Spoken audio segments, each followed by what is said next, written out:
só hoje eu já fiz 5 divórcios. Hoje, na sociedade contemporânea, a mulher enfrenta grandes dificuldades em relação a esse processo, porque o homem não conseguiu ainda acompanhar um pouco da mudança cultural da mulher, principalmente pós-Segunda Guerra Mundial. Existe um especialista, Dr. Luiz Cruchinir, ele é médico, psicoterapeuta do Hospital das Clínicas de São Paulo, e ele tem pesquisa e livros publicados, onde ele aponta no seu trabalho em clínica, né, que existe, de alguma forma, um distanciamento entre o nivelamento, digamos, de experiências culturais que a mulher vive, de classe média alta no Brasil, e o homem de classe média alta. O que quer dizer isso em relação?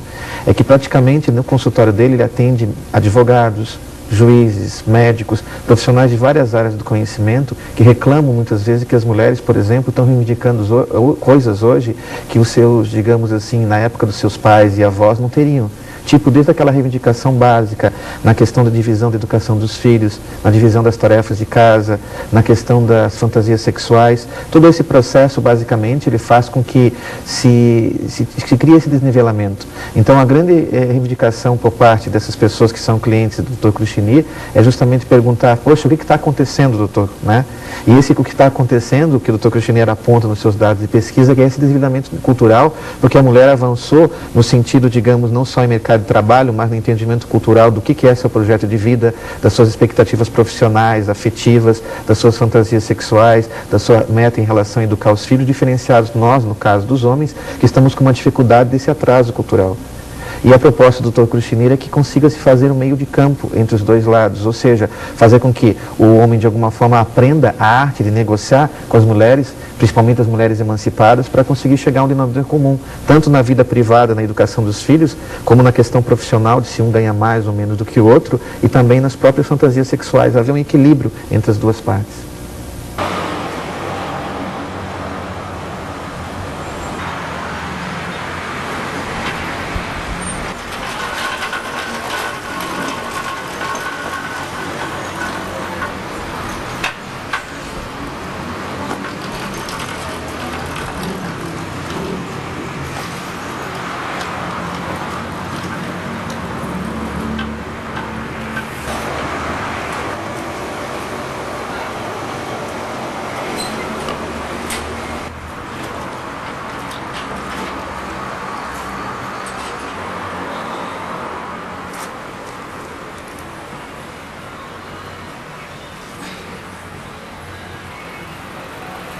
Até que ponto a mulher deve exigir igualdade de direitos?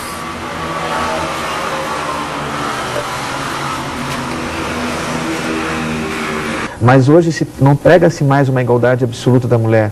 Hoje se prega, pela própria ideia da nossa Constituição atual de 88, um sistema compartilhado. Seria, na verdade, um sistema pátria e matriarcado compartilhado, onde a mulher e o homem tem uma certa igualdade de direitos em relação a alguns setores, mas temos que respeitar as diferenças, ou seja, um princípio da igualdade na diferença. Que tipo de diferença? Nas diferenças biológicas, nas diferenças culturais e sociais entre homens e mulheres. Então, hoje existe um certo ajuste por parte da sociedade civil nesse sentido e também um ajuste por parte da própria legislação.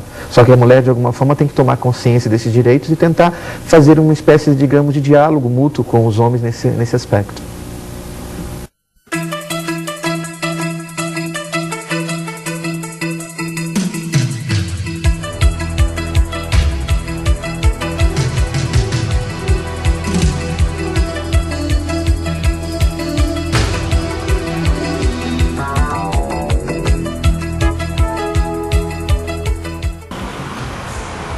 Mulher de personalidade forte amedronta os homens. Hoje, justamente, a mulher tem mais condições, digamos, de reivindicar justamente seus direitos, porque houve uma evolução histórica, uma evolução econômica, social e até psicológica, como eu citei agora há pouco, na questão da Segunda Guerra Mundial, sua entrada no mercado de trabalho e seu retorno depois dos anos 60. Só que esse direito, digamos, da mulher reivindicar vai ter que passar por um amadurecimento por parte do homem nesse sentido. Esse amadurecimento diz respeito ao homem poder, no caso, como varão da espécie, né, como macho da espécie, poder se autoconhecer. Conhecer tanto seus aspectos fortes, da sua capacidade intelectual, sua capacidade de agir no mundo como já tem feito há milhares de anos, mas repensar a sua condição, digamos, de depredador, por exemplo, do sistema do meio ambiente. Não só do meio ambiente externo, mas também no ambiente interno, no meio ambiente psicológico, no meio ambiente intrínseco de ser humano. À medida que o homem, enquanto varão, começar a repensar seu papel, a ideia da mulher vai ficar mais fácil, digamos, de dialogar, principalmente no Ocidente, com esse equilíbrio. Por que os homens odeiam tanto as mulheres? Por que temos que ser tão castigadas? Será que inveja? Em épocas passadas, né, principalmente no sistema, no começo da Idade Antiga, quando as primeiras civilizações formaram a sua estrutura da relação do casamento e da sua, digamos, união entre homem e mulher, do ponto de vista sexual e jurídico e religioso, a mulher, de alguma forma, estava condicionada por uma ideologia religiosa repressora, tanto no sentido do antigo politeísmo, como no sentido do atual monoteísmo.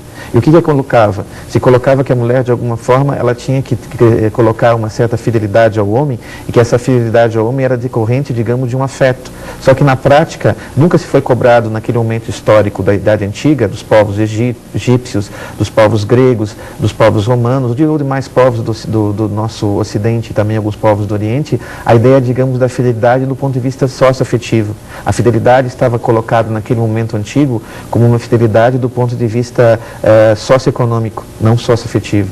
Então significava que muitas vezes a mulher nesse mundo antigo, na Idade Antiga, ela acabava sendo nesses povos como propriedade do marido.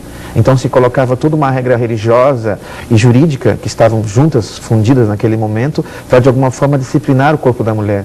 E isso de alguma forma dificultava o quê? Dificultava que a mulher pudesse ter essa percepção. Hoje, o que a mulher consegue fazer? Hoje a mulher, de alguma maneira, tem a condição de reivindicar esse espaço, porque desde o século XVII houve a separação na Europa Ocidental e depois chegou essas Américas entre Estado e Igreja. No Brasil, essa separação ocorreu em 1891, com a primeira Constituição republicana, né, onde nós iniciamos a separação, digamos, do Estado, o Estado laico, com a Igreja Católica Romana, que na Constituição de 1824 era como religião oficial. Então, desde 1891, nós não temos uma religião oficial no Brasil. Com essa separação de Estado e Igreja, a mulher pôde reivindicar melhor seus direitos, inclusive esse direito da questão de poder ter direito ao orgasmo. O direito ao orgasmo não é só um direito biológico ou essencialmente um direito social. É também social, biológico, mas também ele é econômico e psicológico, porque ele vai ter essa interface, digamos, de trabalhar essa estrutura. Só que hoje não mais tanto focando o econômico, como era antigamente, que a mulher tinha que fazer o orgasmo masculino. Mas hoje o orgasmo, no sentido de que a mulher poder, de alguma forma, ter uma atitude psicopolítica, de reivindicar essa atitude e ser respeitada para isso, principalmente nos países ocidentais, diferenciado dos países do Oriente Médio ou dos países islâmicos, que é onde há a união ainda entre Estado e Igreja. Oi, príncipe, tudo bem? Que bem nada. Eu não gosto mais de ti. Eu vou bater em você.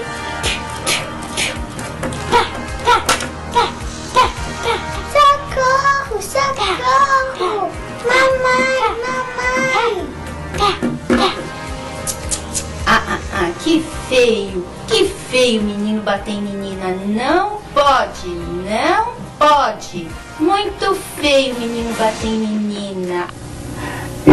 Os homens têm hoje ainda, no caso, quando agridem uma namorada, uma noiva, uma esposa, na verdade eles estão agredindo um pouco a si mesmos nesse sentido. Porque isso é um foco bem, digamos, de atitude que demonstra um pouco do que eu já comentei antes, que o Dr. Luz Cruxini nos colocou, ao colocar o trabalho sobre a questão da dificuldade cultural de avanço masculino sobre a cultura feminina, de haver um equilíbrio entre as duas culturas.